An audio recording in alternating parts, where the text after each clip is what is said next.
Hello guys, ito na guys, nag-install ako ng solar, no, para makatipid tayo ng homemade solar, no? Para makatipid tayo sa kuryente.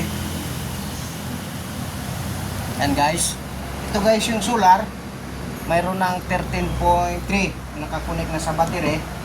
Yung battery natin is 12 volts, no? Tsaka mayroon tayong inverter, no? Yan, meron ng power ito. Solar na lang guys, ilalagay natin dito, i-connect.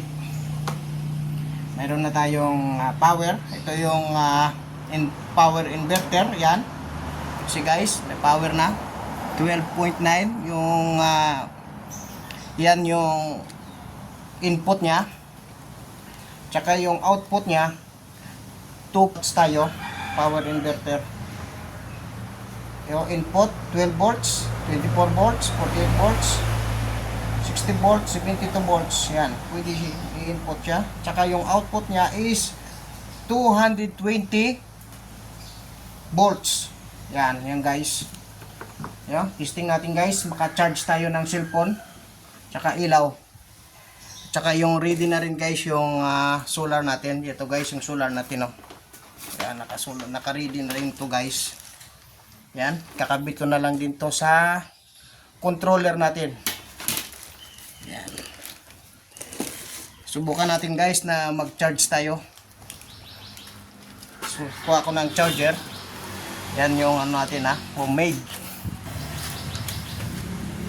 So guys, try natin i-charge yung cellphone natin. Power on.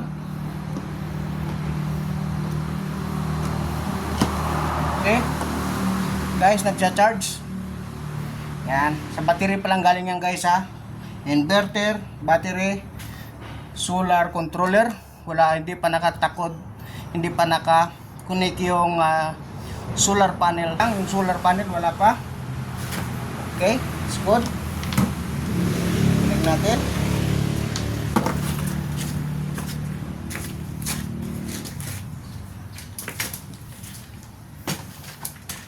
Try natin yung electric fan guys, kung magana.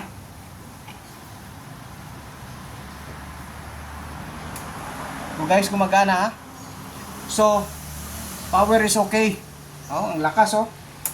So it's okay. Switch off natin muna. Mayroon na tayong nakasit up na tayo sa battery, control panel and inverter. Ngayon naman sa solar panel.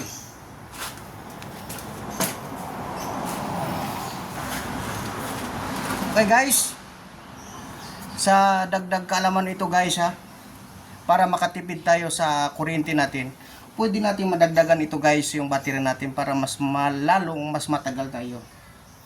Pwede nating i-series tsaka i-parallel. Okay guys, ito ang importante natin, inverter tsaka may pang charge tayo.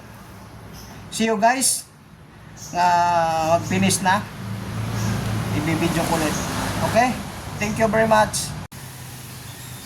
So guys, ang lakas ng electric fan guys, patayin ko, charge.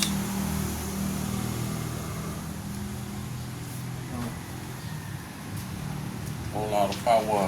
Solar. Guys, lakas, lakas. Lakas pa sa kuryente guys.